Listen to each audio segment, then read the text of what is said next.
Good evening from Brasilia. Welcome. This channel is dedicated to discussing politics and public policies in Brazil.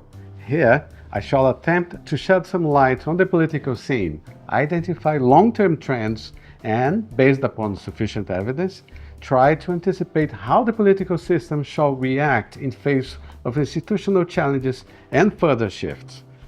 In this opening video, I have chosen to address a structural change that is underway in Brazilian politics: the shift of power from the executive to the legislative branch. This process has been going on for at least 25 years, but from 2014 onwards it acquired new, reinforced dynamics.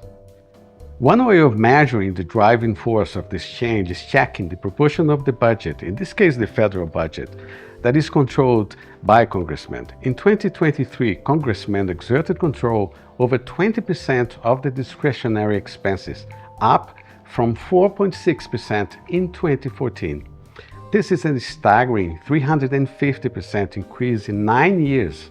This is an unparalleled level of command over central government resources, second to none in presidential system.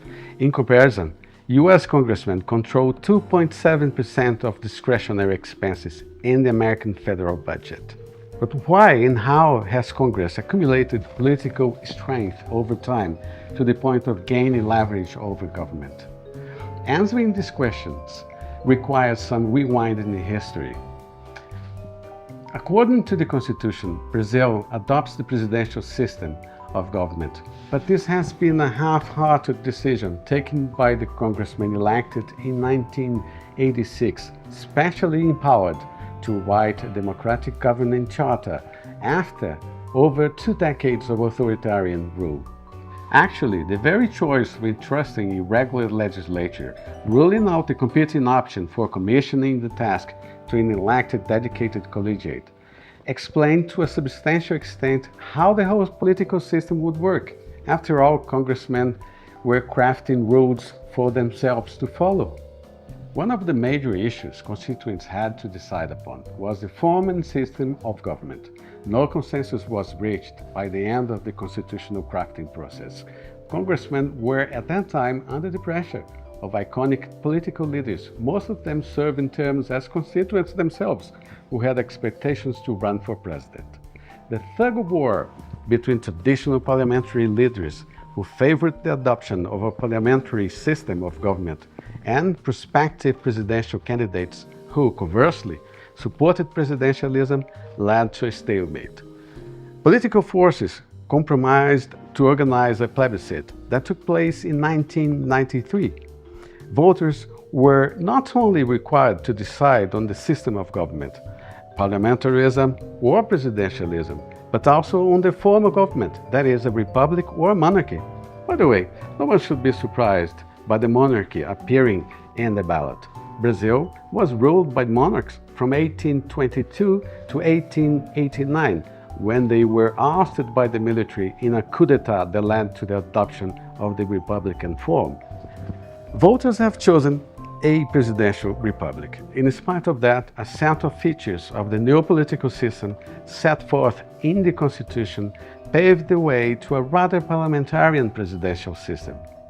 3 of them flash out as the fundamental: feeble requirements to register a party with the electoral authority, low electoral barrier, provision of public funds for parties, and laxed party discipline rules. There have been a few attempts to improve this system, but none of them resulted in major improvements. Incentives for creating and running parties have been further boosted by the adoption in 2017 of an electoral fund consisting of taxpayers' money. As a result, the number of parties is way larger than that found in Western stable democratic regimes. Currently, there are 29 registered parties.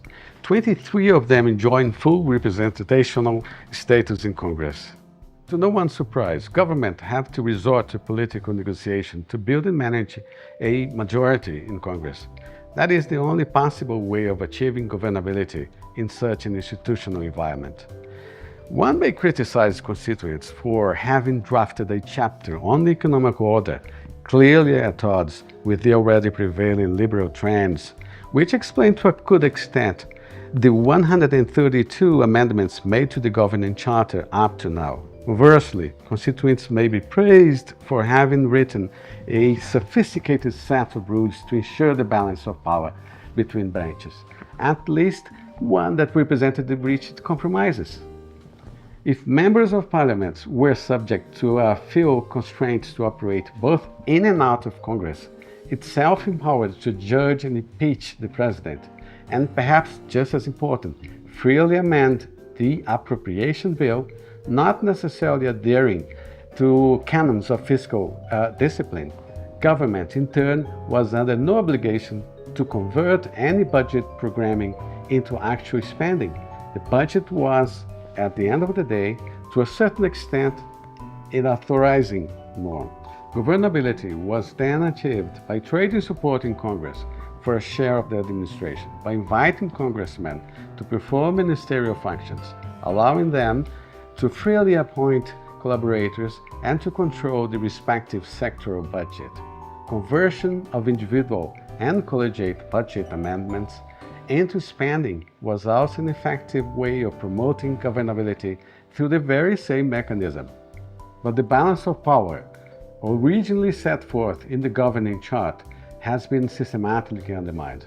As in a four-act play, in 2015, congressmen amended the Constitution to make the execution of individual amendments to the appropriation bill mandatory. The same status was then extended to the appropriation amendments made by each state's congressman en bloc in 2019.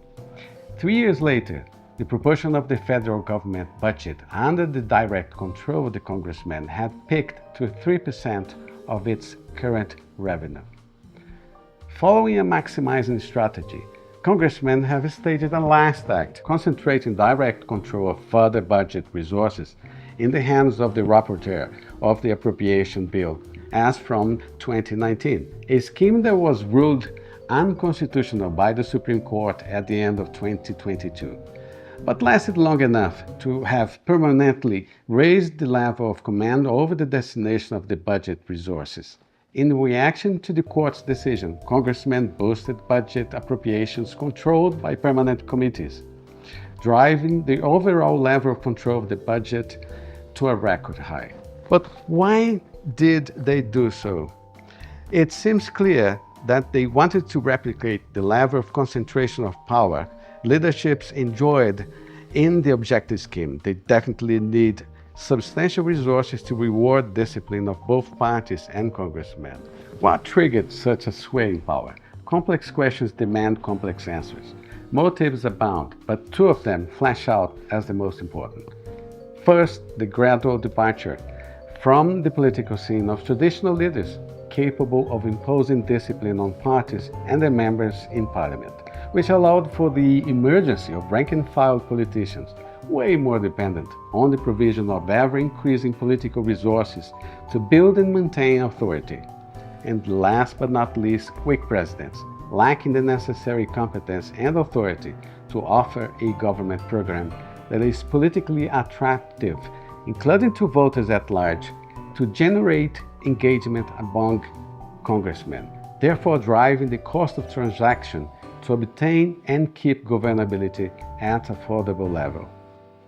So now we are ready to answer the question, is Brazil a presidential democracy? Formally, yes. That is actually what is stated in the Constitution. But let us not jump into this conclusion, not so fast. If a critical feature of presidential systems is a strong separation between the legislative and the executive branches, would that apply to the Brazilian case? It looms clear that Brazil is a one-of-a-kind case. Congressmen may transit freely between parliament and government in the capacity of ministers appointed by the president. Direct participation in government may even increase in the future as senators consider allowing members of parliament to take up positions of ambassadors by amending the Constitution. Further to that, governments are expected to control the execution of the whole of the budget to meet fiscal targets. Congressmen, individual and collective amendments are not subject to the discretion of the government and shall be executed in full. should cuts in spending be necessary, Congressman amendments are to be treated on equal footing.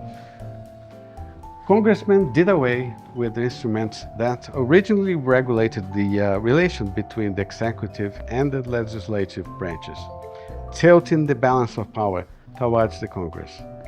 In short, Brazil started out as a presidential democracy, a more typical one certainly, and it remains a presidential democracy, but evidence shows that it has adopted a rather parliamentarian fashion of presidentialism, as Congress has empowered itself vis-à-vis government by extending control over the execution of the budget.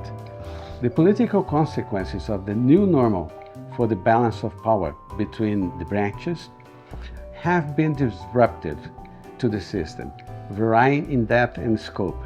Mastering these outturns is a must to identify long-term trends, possible pitfalls, and to anticipate how the political system shall work in face of challenges ahead. But let us approach this issue another time. For now, have a good night from Brasilia.